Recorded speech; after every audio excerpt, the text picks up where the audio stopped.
ইবলিস তার সিংহাসন গেড়েছে সাগরের উপরে। ইবলিসের সিংহাসন কিসের উপরে?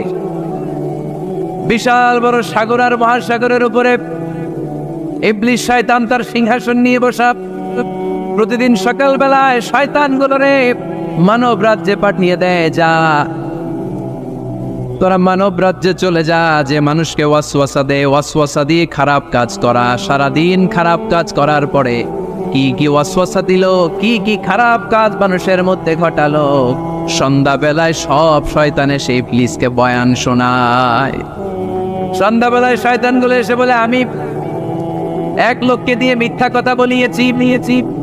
আরেক শয়তান বলে, আমি নামাজ কাজা করিয়েছি এক আল্লাহর বান্দাকে দিয়ে। আরেকজন বলে, আমি ওজনে কম দিয়েছি।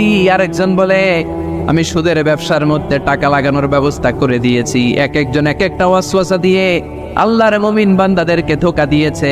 এগুলোর ফিরিস্তি এসে সব শয়তানেরা ইবলিসকে শোনায়, কিন্তু কোনো কথাতে ইবলিসের মন ভরে না। কোন শয়তান এসে বলে, আমি তো এমন মদের আড্ডাখানায় নিয়ে গেছি আল্লাহর বান্দাদেরকে, এগুলো নামাজই পড়ে নাই, খালি মদ খেয়েছে। আবার কিছু শয়তান এসে বলে, আমি ক্যাসিনোতে নিয়ে গেছি, ওখানে খালি জুয়া খেলছে।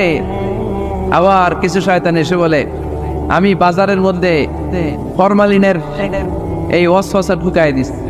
একটার পর একটা শয়তানি ফিরিস্তি তারা ইবলিসকে শোনায়, কিন্তু কোনো কাজে ইবলিসের মন ভরাতে পারে না। একজন এসে বলে, আনা মা তারাকতুহু বাইনার রাজুলি ওয়া ইমরাআতি হাত্তা ফাররাকতু, আমি একজন ইমানদার নারী পুরুষের মধ্যে ঝগড়া লাগায়া ওই ঝগড়া বাড়াতে তালাক পর্যন্ত নিয়ে গেছে। নাউজুবিল্লাহ পড়বেন না? শয়তান এবার তার উপর খুশি হয়ে যায়। সব শয়তানগুলোকে ঠেলে ইবলিস এই শয়তানকে কাঁধে তুলে নাচতে শুরু করে দেয়। কারণ মুমিন বান্দার সংসার যদি ভেঙে যায় শয়তান খুশি হয়ে যায়, আর মুমিন বান্দার সংসার টিকে থাকলে খুশি হয়ে যায় কে? এজন্য নীলফামারীর ভাইয়েরা, ঝগড়া করা যাবে না। দাম্পত্য জীবনকে সুখী করতে চাইলে ঝগড়াকে আমরা নো বলে দিব। ঝগড়া অনেক সময় হবে, কিন্তু এটাকে বাড়তে দেওয়া যাবে না, এটাকে আমরা স্পেস দিব না, ওইখানে থামাই দিতে হবে। রাজি আছেন তো সবাই? আল্লাহ রাসূল সাল্লাল্লাহু আলাইহি ওয়াসাল্লামের ফ্যামিলিতে ঝগড়া হতো।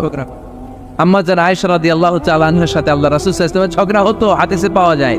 কিন্তু এগুলো ছিল মধুর ঝগড়া, সুন্দর ঝগড়া। সুবহানাল্লাহ পড়েন।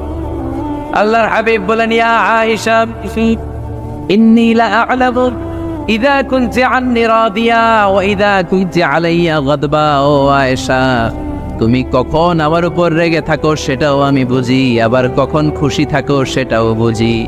আম্মা যারা এসে বললেন, ইয়া রাসূলুল্লাহ, ইয়া হাবিবাল্লাহ, কেমন করে আপনি বুঝেন যে আমি আপনার উপর রেগে আছি, আবার কেমন করে আপনি বুঝেন আমি আপনার উপর